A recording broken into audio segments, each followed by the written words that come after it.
Assalamualaikum warahmatullahi wabarakatuh. Pemirsa, perhelatan MotoGP telah berakhir. Berakhir dengan viralnya sang pawang hujan.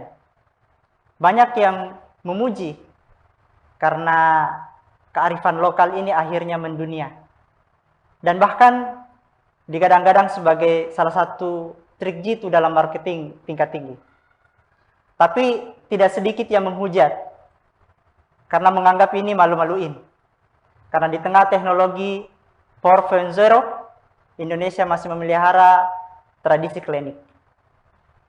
Yang pastinya perhatian publik teralihkan. Teralihkan dari persoalan-persoalan yang sebenarnya sangat penting untuk kita perhatikan di negeri ini.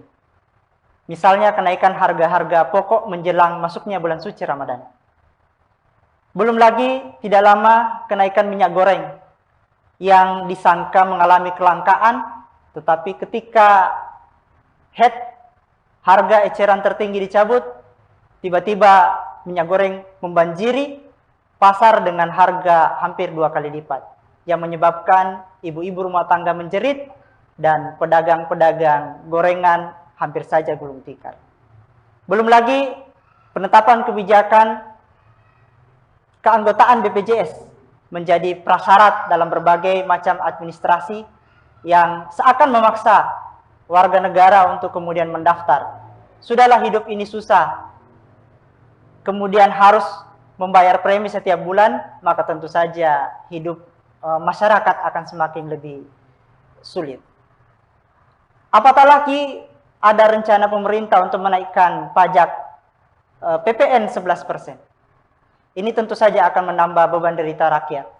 Harga-harga akan melambung tinggi di tengah sempitnya lapangan kerja dan mahalnya layanan publik seperti pendidikan dan kesehatan. Apa yang sebenarnya terjadi di negeri kita? Ingin tahu jawabannya? Jangan kemana-mana, ikuti perbincangan kami di channel Taktis. Tajam, kritis, tapi tetap solutif. Di studio, alhamdulillah saya telah ditemani oleh tamu spesial. Beliau adalah seorang pemerhati kebijakan publik, seorang cendekiawan muslim, dan juga adalah seorang dai yang sangat aktif memberikan pencerahan-pencerahan kepada umat di tengah-tengah masyarakat. Beliau adalah Bapak Khairuddin. Assalamualaikum Pak. Waalaikumsalam. Bagaimana kabar hari ini Pak? Alhamdulillah. Baik. Masya Allah. Insya Allah dalam 45 menit ke depan kita akan bersama dengan Bapak Khairuddin membicarakan persoalan-persoalan penting di negeri ini. Apa dan bagaimana hal itu bisa terjadi dan apa solusinya. Baik, Pak Khairuddin. Ya. Saya akan fokus pada 2 persoalan utama.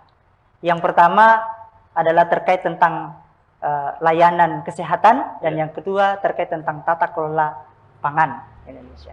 Saya ke topik yang pertama, Pak, terkait tentang layanan kesehatan. Mungkin Bapak ingat kasus yang menimpa Bapak Amiluddin, yang kemudian menurut berita yang beredar di media sosial atau yang beredar di media massa, beliau akhirnya mengembuskan nafas terakhir ketika melakukan perekaman data di Dukcapil Bulukumba, yang peruntukannya untuk pembuatan BPJS karena beliau hendak melakukan operasi. Saya ingin bertanya, bagaimana pandangan Bapak Khairuddin terkait persoalan itu? Iya, terkait meninggalnya Bapak Amiruddin di Kabupaten Bulukumba ya.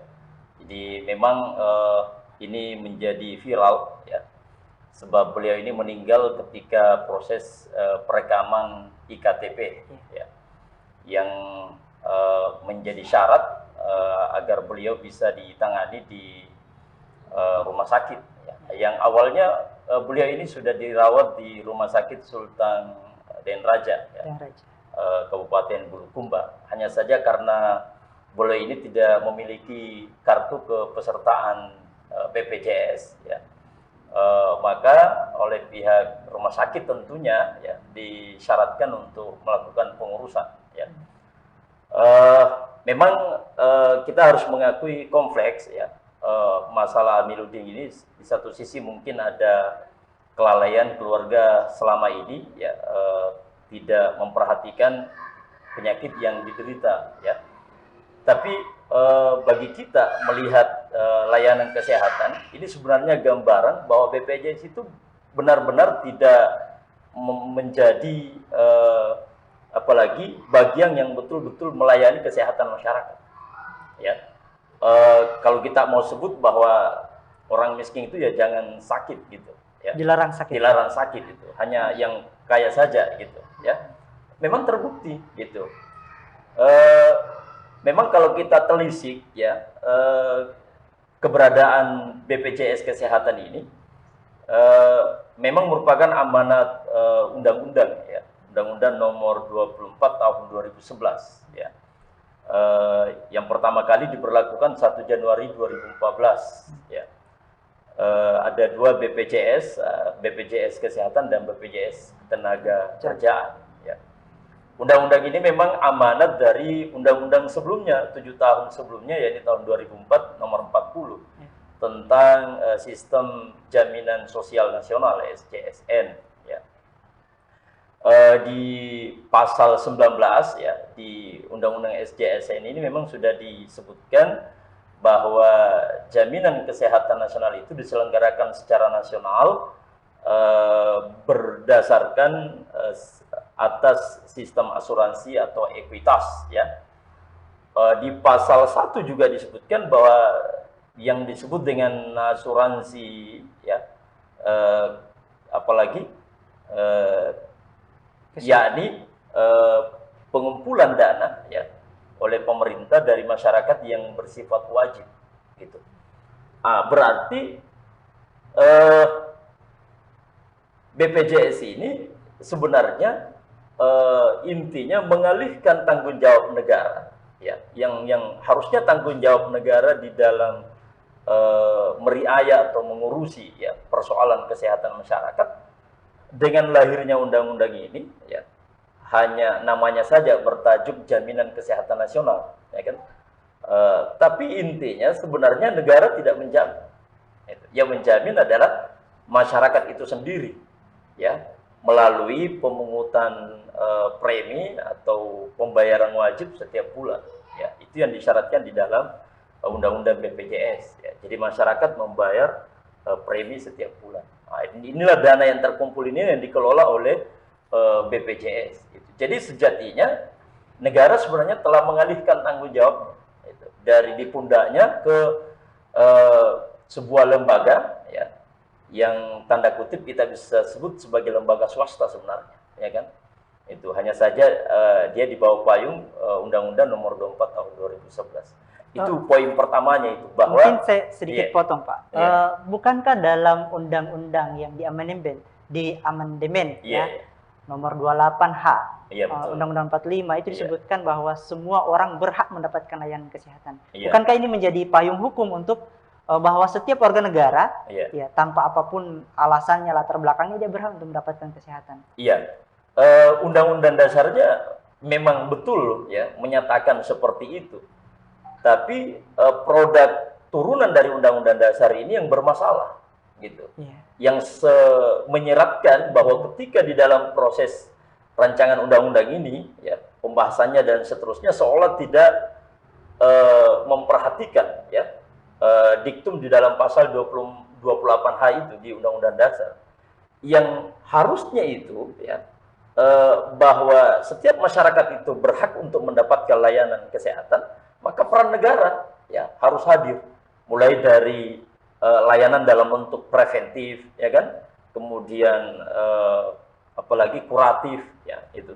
Tapi ini kan kalau kita lihat di Undang-Undang Nomor 24 Tahun 2011 BPJS ini, justru peran negara itu hanya kecil sekali ya kan. Memang betul ada anggaran negara di situ ya. Kalau sekarang itu pembahasan misalnya 2021 itu negara mengeluarkan 46 triliun lebih ya, 48, tapi 2002 itu ada penurunan menjadi 46 triliun ya. Itu untuk masyarakat yang terkategori miskin yang berhak mendapatkan itu ya. Jadi tapi sekali lagi yang membayar premi ini masyarakat ya, dengan prinsip asuransi ini gitu. Jadi kalau saya melihat Undang-Undang Dasar pasal 28 ini sebenarnya telah dikangkangi atau telah dikhianati.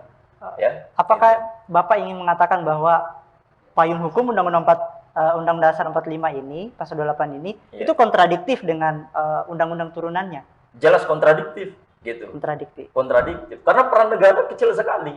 Justru lebih banyak dana yang digunakan BPJS ini untuk membiayai misalnya pengobatan masyarakat ya di rumah sakit ya, di layanan-layanan kesehatan itu justru kebanyakan dari premi ya yang dibayarkan oleh masyarakat per bulan dengan kelasnya masing-masing, ya kan? Meskipun saat ini ya BPJS sepertinya akan melakukan revisi dengan membuat kebijakan satu kelas, ya kan? Tapi tetap sekali lagi bahwa dana yang terkumpul dulu dana dari masyarakat itu yang lebih dominan membiayai. Ya kan? Gitu. Ini menarik. Ya, jadi ya saya coba mengutip pasal 19 ayat 2 Undang-Undang nomor 40 tahun 2004. Di situ disebutkan jaminan kesehatan diselenggarakan dengan tujuan menjamin agar peserta memperoleh manfaat. Jadi yang memperoleh manfaat layanan kesehatan itu adalah peserta BPJS. Sementara di pasal 28 ini tadi seperti yang Bapak sampaikan, yang seperti kita tadi sampaikan bahwasanya semua warga semua warga negara. Kalau warga negara kan bisa daftar BPJS, bisa yang tidak kan? Ya, jadi sebenarnya ya amanat Undang-Undang 28 itu harusnya seluruh warga negara baik yang mendaftar maupun tidak itu mendapatkan layanan kesehatan. Baik mereka yang terdaftar di kepesertaan BPJS maupun tidak, kalau mengacu ke pasal 28H itu harusnya semua warga masyarakat itu mendapatkan layanan kesehatan. Nah, tapi ini kan kenyataannya tidak kan? Seperti kasus yang menimpa saudara Amiruddin itu bukti yang nyata bahwa BPJS itu memang tidak menjamin sebenarnya. Hanya mereka yang punya duit saja gitu. Bahkan kalau dalam prakteknya kalau kita mau jujur ya, itu acap kali orang misalnya ya BPJS itu tidak mengcover semua jenis obat ya, pelayanan di rumah sakit dan seterusnya. Karena memang di dalam sistemnya itu sudah dipilih paket yang paling efisien dan efektif gitu. Ya. Minimalis sekali. Minimalis sekali gitu. Ya. Memang sejarah pembentukannya ini ya sangat kental nuansa sistem kapitalisme main ya di dalam pembentukan BPJS ini. Gitu. Jadi saya menarik yang menarik tadi di sini, saya menarik satu kesimpulan ketika Bapak mengatakan bahwa sebenarnya ini bukan jaminan. Yang sebenarnya bukan jaminan negara ya, tetapi ini jaminan masyarakat pada masyarakatnya. Artinya negara dalam hal ini hanya regulator yang mengatur uang masyarakat untuk dipakai pada masyarakat yang lain yang mungkin yang membutuhkan. Dan anehnya pelayanan kesehatan diberikan pun menjadi sangat minimalis sekali. Nah, ini satu hal yang ya baik. Terus kalau kita kemudian menilik sistem alternatif sistem Islam, sebenarnya dalam sistem Islam itu adakah satu konsep yang baku terkait layanan kesehatan ini? Di dalam Islam ya layanan kesehatan itu berada di pundak negara ya, dalam hal ini pemimpin ya, Amirul Mukminin, Khalifah ya. Dari mana itu kita pahami? Ada beberapa dalil yang memberikan apalagi penunjukan makna bahwa tanggung jawab layanan kesehatan itu memang ada di negara, dalam hal ini apalagi pemimpin kaum muslimin. Secara umum misalnya Nabi mengatakan fal amirul ladzi 'alan nasi ra'in wa huwa mas'ulun an ra'iyati. Jadi amir ya, fal amirul ladzi 'alan nas. Jadi amir itu dia bertanggung jawab atas manusia yang dipimpinnya, gitu kan? Bertanggung jawab tentang apanya? Ya, bertanggung jawab terhadap kebutuhan dasar masyarakat, ya, sandang, pangan, papan, gitu kan. Kalau sekundernya ya itu dikembalikan ke kreativitas masyarakat itu sendiri, ya. Termasuk juga ya tanggung jawab negara dalam hal ini adalah layanan dasar, ya, yang menjadi hak setiap warga negara. Jauh sebelum pasal 28 di dalam Undang-Undang Dasar itu Islam ya 14 abad yang lalu itu sudah meletakkan itu ya secara normatif bahwa itu ada di tanggung jawab seorang amir. Ya kan? Layan dasar itu diantaranya pendidikan, kesehatan, dan keamanan. Gitu kan. Yang kedua, kalau kita apalagi baca di literatur yang lain, misalnya dari Jabir radhiyallahu anhu ya, beliau mengatakan bahwa ba'atha Rasulullah sallallahu alaihi wasallam ila Ubay bin Ka'ab tabi'an, ya kan? Faqata'a minhu ya, thumma qawwahu alaihi. Ya, jadi Nabi itu pernah mengutus ya. Jadi Nabi sallallahu alaihi wasallam pernah mengutus seorang tabib kepada Ubay bin Ka'ab. Itu. Ubay bin Ka'ab ini lagi sakit ya. Nabi mengutus seorang tabib. Tabib ini tiba, kemudian dia memutus ya salah satu saraf ya itu pada Ubay bin Ka'ab. Kemudian dia melakukan kai itu pengecosan ya. Dipanaskan besi dan dicoskan kepada saraf yang diputus tadi. Kenapa kita pahami bahwa ini tanggung jawab negara? Karena posisi Nabi ketika itu adalah Amirud Daulah ya. Dia adalah pemimpin daulah Islam pertama di Madinah Al-Munawwarah. Gitu. Jadi ini menunjukkan bahwa Nabi itu bertanggung jawab kepada salah seorang rakyatnya yang lagi sakit, yakni Ubay bin Ka'ab. Dia mengutus seorang tabib. Ya, ini diceritakan di dalam kitab Saksiyah Islamiyah, jilid 2 halaman 143. Dan tabib yang diutus itu tidak memungut biaya, karena itu tanggung jawab Nabi. Gitu. Tanggung jawab negara. Kenapa kita sebut tanggung jawab negara? Sebab tidak bisa dilepaskan posisi Nabi itu sebagai Raisud Daulah, daulah Islam pertama di Madinah. Diceritakan juga misalnya di dalam kitab Al-Mustadrak ya, Al-Sahihain karangan Imam Al-Hakim ya. Jadi Zaid bin Aslam radhiyallahu anhu itu mengatakan bahwa kakeknya itu pernah menuturkan bahwa dia pernah sakit ya. Ketika sakit itu Khalifah Umar bin Khattab ya. Itu kemudian mengutus ya, seorang dokter ya, dan mengobati kakeknya itu dan menyarankan kakeknya terkait dengan penyakitnya itu untuk disuruh diet sampai kakeknya mengatakan saking kerasnya diet saya itu dia hanya mengisap biji kurma. Masya Allah. Nah, ini juga menjadi apalagi dalil ya kepada kita bahwa Khalifah Umar bin Khattab selaku kepala negara begitu mengetahui kakek Zaid bin Aslam radhiyallahu anhu ini sakit, ya beliau mengutus seorang dokter. Ya. Semua ini menjadi dalil buat kita bahwa tanggung jawab layanan kesehatan itu ada di pundak negara, gitu. Memang satu hal yang tidak bisa juga kita nafikan memang salah satu pilar kekuatan sistem Islam itu di samping peran negara yang bertanggung jawab, memang Islam mendorong ya para agniya, ya kan, orang-orang kaya di kalangan kaum muslimin yang ingin mewakafkan hartanya. Dulu para agniya itu misalnya ketika terjadi pandemi ya atau apalagi penyakit yang mewabah, para agniya itu berpartisipasi gitu. Karena saking cintanya dan saking menginginkan ada pahala jariah, dia mewakafkan hartanya. Ya, membiayai para cendekiawan, ilmuwan muslim untuk melakukan riset penelitian, menemukan vaksin ya. Itu mencari pengobatan yang terbaik untuk mencegah terjadinya atau menularnya wabah ini. Semua ini menunjukkan betapa sistem Islam itu punya mekanisme. Tapi yang paling utama tanggung jawab kesehatan itu ada di negara, ya kan? Berdasarkan 3 riwayat tadi. Ada yang saya garis bawahi tadi, bahwa layanan kesehatan dalam Islam itu gratis. Betul. Kan kemudian ketika kita menilik terkait tentang layanan kesehatan ini, itu tidak murah, Pak. Betul. Tidak murah ya, karena terkait teknologi, terkait kemudian apalagi penyediaan jasa, dokternya, pengadaan obat dan seterusnya. Kemudian yang ingin saya tanyakan, dananya dari mana? Iya. Inilah memang yang menjadi faktor pembeda ya sistem kapitalisme dengan Islam, gitu kan. Sebenarnya ya kalau kita lihat hari ini, ada banyak sebenarnya sumber pendanaan, gitu kan. Andai negeri ini menerapkan ya, ekonomi syariah, gitu. Maka kalau orang bertanya dari mana nanti sistem Islam itu, ya khilafah itu bisa membiayai pembiayaan pelayanan kesehatan masyarakat, ya, yang kita tahu biayanya memang tidak sedikit. Ya tentu dari sumber-sumber kepemilikan umum dan kepemilikan negara. Inilah yang membedakan sistem Islam dengan di luar Islam.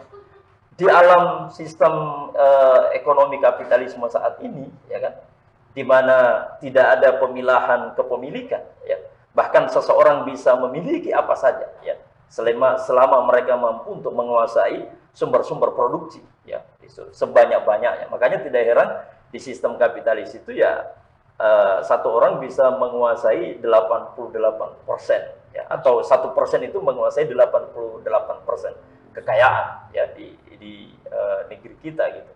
Kalau di dalam Islam itu ada konsep kepemilikan umum dan kepemilikan negara, tentu tanpa mengabaikan kepemilikan individu. Negara membolehkan.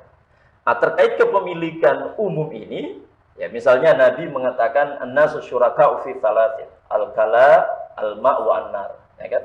Manusia itu berserikat dalam 3 hal. Berserikat itu artinya bahwa manusia itu memiliki hak di situ. Tidak boleh ada monopoli, tidak boleh ada privatisasi, tidak boleh penyerahan konsesi kepada individu. Ya, perusahaan itu kan milik individu. Iya. Ya, itu.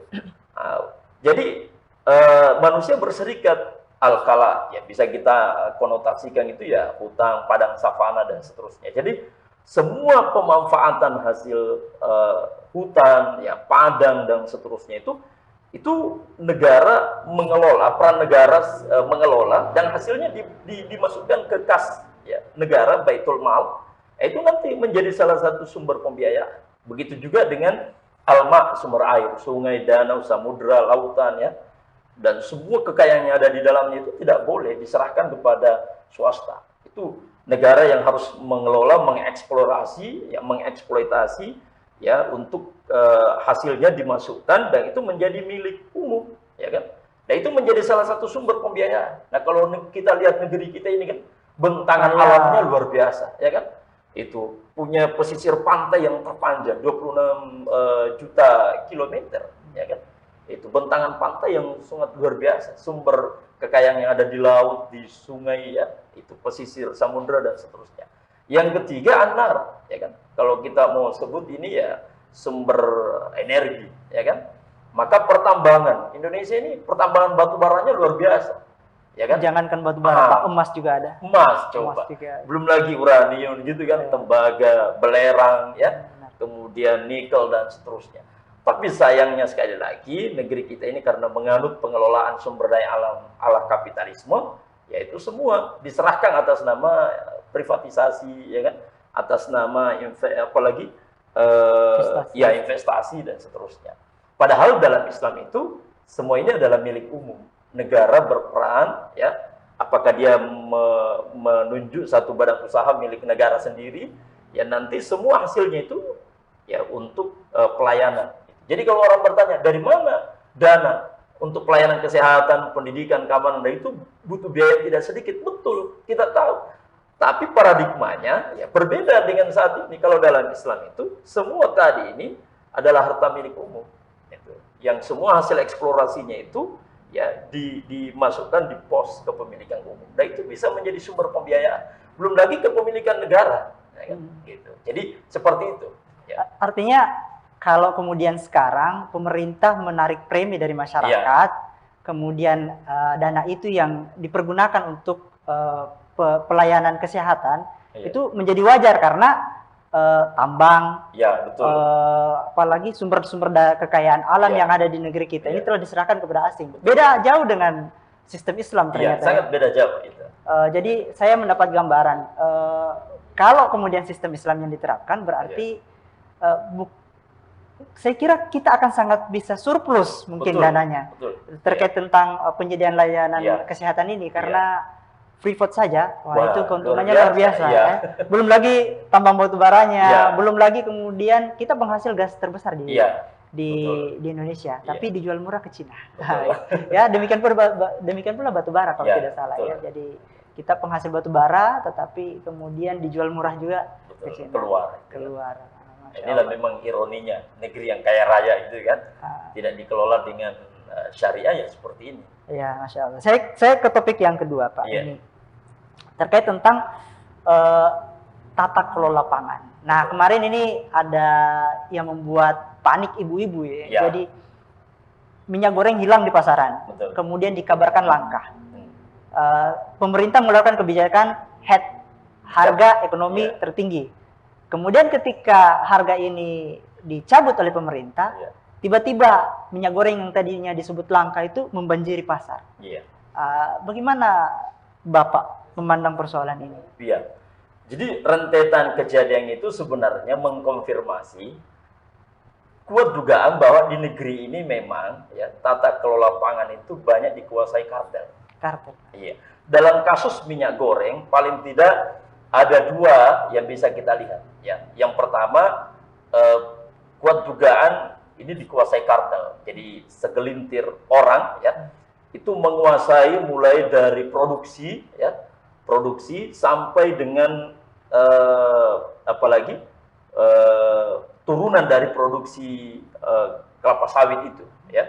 Jadi mulai dari perkebunannya, kemudian CPO-nya ya kan, minyak mentah sawit itu sampai hasilnya turunannya mentega, minyak goreng sawit ya, itu memang dikuasai ya, itu segelintir orang ya kan. Itu kalau berdasarkan data Menteri Pertanian ada 19,3 juta hektar lahan kelapa sawit yang tersebar di 26 provinsi. Dari jumlah itu ada 46, sekian itu menurut KPPU ya, yang itu hanya dikuasai 4 produsen besar. Itu kalau menurut KPPU. Tapi kalau menurut data yang saya baca dari salah satu sumber laman digital itu ya, ketika Menteri Perdagangan Muhammad Lutfi itu menjanjikan di hari Senin ya yang lalu untuk dia merilis ya siapa yang menjadi mafia itu, ternyata nggak jadi.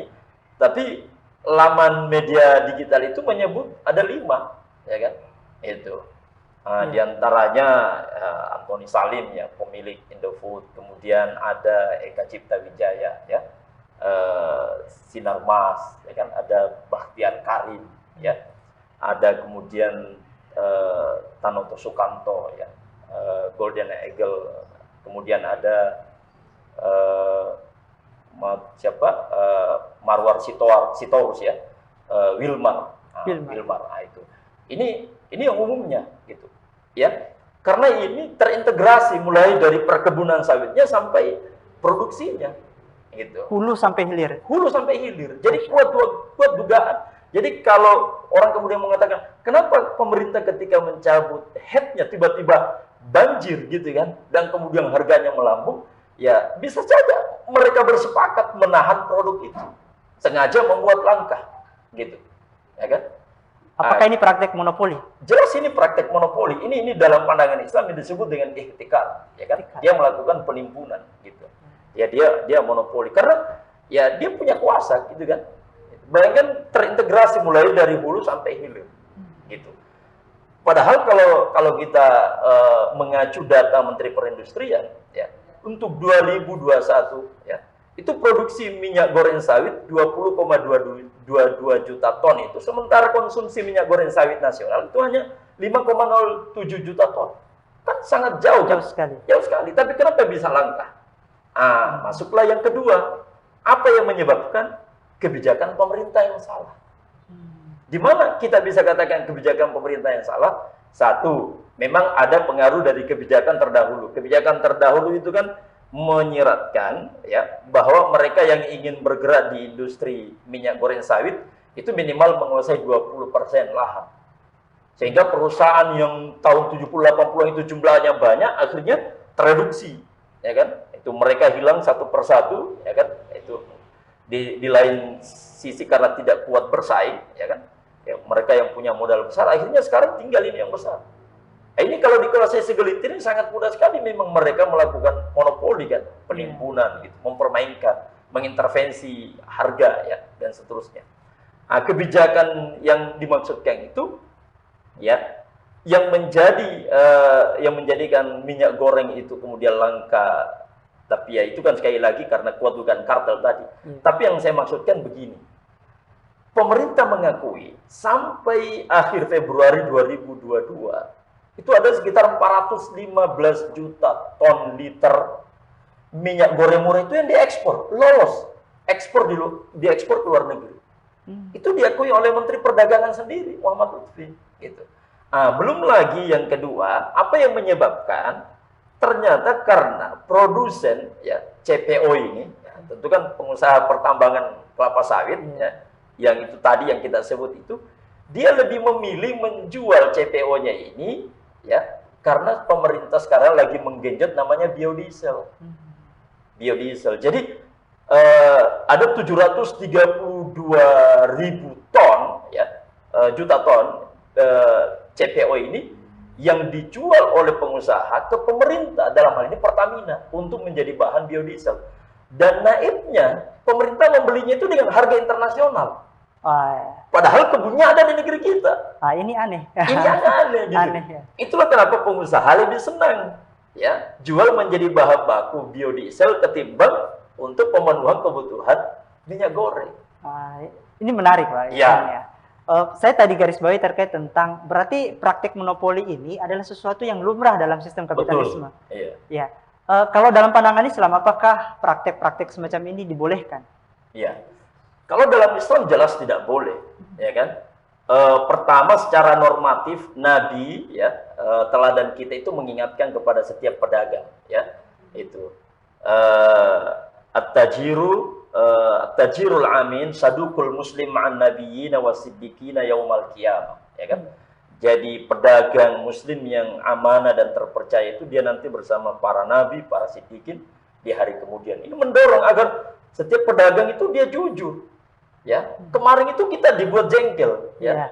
Itu. Saya sampai ketika khutbah itu menyampaikan, ya, mereka yang kerja di toko-toko apalagi retail gitu kan, pusat-pusat perbelanjaan itu ketika kita datang tanya, ada minyak goreng? Nggak ada. Itu berdusta, itu berbohong.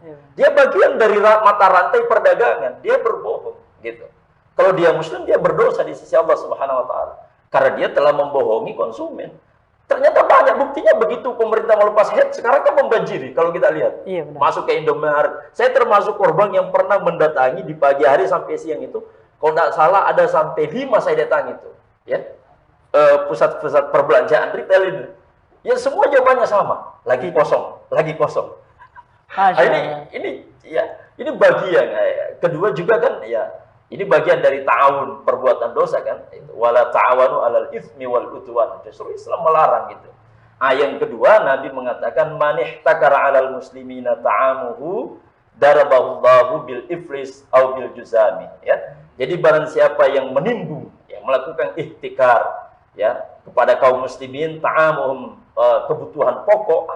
Minyak goreng ini kan kebutuhan pokok gitu. Benar. Ya, kita tidak bisa menikmati tempe goreng, tahu goreng ya, dan seterusnya kalau istri kita, saudari kita atau ibu kita tidak mendapatkan minyak goreng.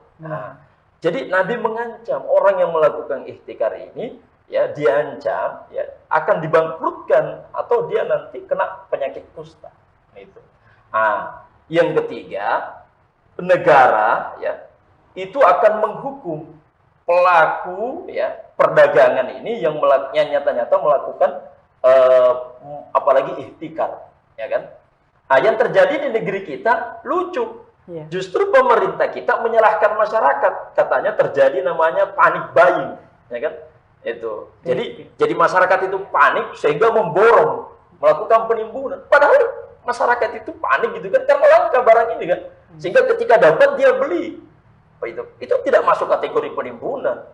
Justru yang terjadi di Medan, yang banyak ditemukan di Medan. Tapi lucunya yang ditindakkan pedagang-pedagang kecil. Bukan produsen besar ini tadi. Yang harusnya aparat keamanan itu telisik, ini produsen besar. Yang menimbun dalam jumlah. Iya, karena dialah yang punya kekuatan. Yang apalagi bisa melakukan penimbunan dalam jumlah ton. Ya kan? Ton liter. Gitu. Jangan malah rakyat kecil disalahkan lagi bahwa terjadi panik buying. Masyarakat menimbun.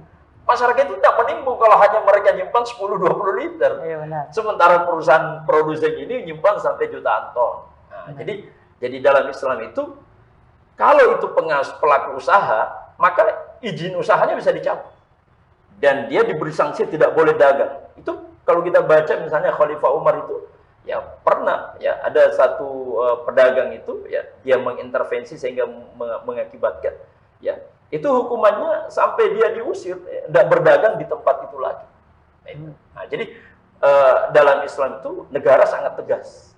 Harusnya begitu ya. Jangan ketika persoalan lain ya kan selalu dikatakan negara tidak boleh kalah. Ini harusnya buktikan bahwa negara tidak boleh kalah sama apalagi kartel ini gitu, buktikan. Jangan malah melempar seolah-olah masyarakat yang melakukan karena panik buying kemudian masyarakat melakukan penimbunan. Tidak. Ada ya tadi yang menarik. Kalau kita menelisik dari teori ekonomi kan, betul. Teori ekonomi mengatakan barang langka harga naik. Kalau barang melimpah harga turun mestinya. Ini barang melimpah harga naik. Harga naik. Nah, ini bagaimana pandangan Bapak terhadap persoalan ini? Karena ini justru semakin mengkonfirmasi bahwa kartel itu bermain. Dia kan bisa bersepakat di main, menahan gitu kan dan menentukan harga. Dia mematok harga. Jadi dia mematok harga, ya. Makanya ketika mendengar pengumuman pemerintah tanggal 15 Maret itu bahwa pemerintah menetapkan head untuk minyak goreng curah 14.000 dan kemasan itu melepaskan ke harga keekonomian, ya saya pribadi itu sudah menduga akan bakal naik. Karena istilah harga keekonomian itulah sebenarnya yang diinginkan oleh para pengusaha yang jumlahnya tidak banyak ini. Kartel ini yang menguasai. Target mereka memang membuat langka kemarin, menimbun itu memang begitu targetnya. Berarti targetnya memang pada manipulasi harga. Betul. Untuk kemudian jadi dia menaikkan harga. Iya. Menetapkan harga. Kalau dalam pandangan Islam, apakah hal-hal yang seperti itu bisa boleh dilakukan? Kalau di dalam Islam, taksir penetapan harga itu memang tidak boleh, ya kan?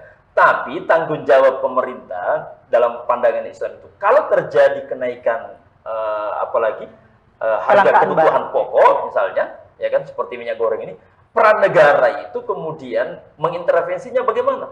Ya memaksimalkan suplai barang itu. Oh, jadi bukan harga cara menurunkan harganya. Kalau kita lihat negara kalah sama ini tadi kartel. Benar. Kalau dalam Islam ya bukan kartel yang menentukan, negara yang harus menyuplai. Intervensi pada distribusi. Benar. Gitu. Jadi negara memang dalam Islam tidak boleh menetapkan harga, tapi dia intervensi pengadaan barang itu jangan menjadi langka sehingga harga menjadi normal lagi. Wah, ini luar biasa. Gitu. Jadi kalau kita melihat perbandingan antara sistem Islam dalam tata kelola pangan dengan sistem kapitalis hari ini, nampak ya bahwasanya kapitalisme ini bobrok sekali dalam pengelolaan ini. Bahkan tidak menutup kemungkinan mungkin bukan hanya persoalan pangan, mungkin persoalan-persoalan yang lain. Kita akan kehidupan kita semakin sempit. Baik, kita sudah sekitar 40 menit berbincang. Mungkin ada closing statement yang ingin disampaikan oleh Pak Hairudin untuk menutup perbincangan kita pada kesempatan kali ini. Iya. Jadi kasus meninggalnya Pak Amiruddin, kemudian langkanya minyak goreng, diikuti kebijakan mencabut head, kemudian minyak gorengnya melimpah, berarti kan sebenarnya tidak langka, disembunyikan, ya kan? Kemudian harganya melangit, sebenarnya sudah menjadi bukti nyata bahwa tata kelola kesehatan dan kebutuhan pangan di negeri ini dikelola dengan sistem kapitalisme, ya, tidak dikelola dengan sistem yang datang dari pencipta kita Allah Subhanahu wa Ta'ala. Dampaknya ketika dikelola dengan aturan buatan manusia, inilah yang diingatkan, diwanti-wanti oleh Allah Subhanahu wa Ta'ala di dalam Quran surat Taha, ya kan? Itu fa imma ya'tiyannakum minni huda famanittaba'a hudaya fala yadhillu wa la yashqa wa man a'rada an dzikri fa inna lahu ma'isyatan danka wa nahsyuruhu yaumal qiyamati a'ma. Jadi Allah sudah mengingatkan kita, jika datang petunjukku kepadamu, ya kan, itu maka ikuti. Kita disuruh famanittaba'a hudaya, mengikuti petunjuk tersebut, karena Islam ini sempurna. Jangan dipahami Islam ini hanya agama ritual. Dia tidak mengatur bagaimana tata kelola pangan, bagaimana pelayanan kesehatan. Islam ini agama yang sempurna.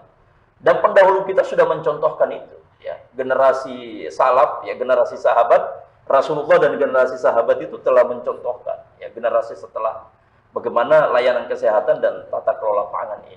Nah, jadi kalau kita tidak apalagi ayat tadi itu, ketika diberikan petunjuk, kewajiban kita adalah famanittaba'a hudaya, mengikuti petunjuk itu, ya. Kalau kita mengikuti petunjuk itu, fala yadillu wa la yashqa, maka kita tidak akan tersesat dan tidak akan celaka. Itu. Tapi sebaliknya, waman a'rada an zikri, kalau kita berpaling dari peringatan Allah, berpaling bagaimana Quran Sunnah Rasulullah itu mengelola ya apalagi layanan kesehatan dan kebutuhan pangan, maka apa jadinya?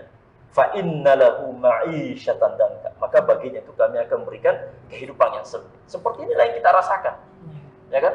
Ironis sekali kita ini kan tinggal di negeri yang kalau kita lihat kaya raya. Kaya raya kan digelari Zamrud Katulistiwa ya, laksana sekerat atau sekepin tanah dari surga kan.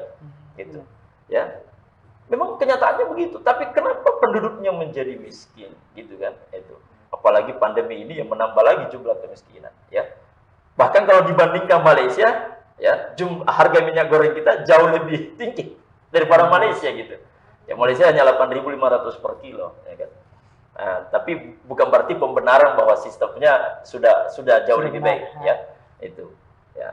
Jadi kita kembali bahwa kehidupan kita akan sempit. Seperti inilah yang kita rasakan. Oleh karena itu, kalau kita ingin keluar ya dari kehidupan yang sempit ini, tidak maksimal mendapatkan layanan kesehatan, ya kan? Bahkan banyak berjatuhan korban. Kemudian juga kita mendapati harga kebutuhan pokok yang melangit, maka ya kembali ke jalan Islam, ar-ruju' ilallah, ya, kembali ke jalan Allah Subhanahu wa taala, tidak lain kembali ke sistem ekonomi syariah. Insya Allah ini jaminan yang rasional ya. Ketika ini diterapkan, tadi sudah diberikan gambaran ya, negara akan mendapatkan pendapatan yang sangat luar biasa yang bisa menjamin layanan kesehatan termasuk ya kebutuhan pangan masyarakat. Saya kira begitu. Baik, pemirsa, kata kuncinya kembali kepada syariat. Maka negeri ini akan terbebas dari kesempitan dan insya Allah akan turun barakah dari langit dan dari bumi. Demikian perbincangan kita pada kesempatan kali ini. Sampai jumpa pada pertemuan berikutnya. Saya Amrullah beserta kru yang bertugas pada kesempatan hari ini undur diri. Insya Allah kita akan kembali pada topik-topik yang menarik lainnya yang tentu saja akan kita ulas lebih tajam, lebih kritis, tapi tetap solutif. Assalamualaikum warahmatullahi wabarakatuh.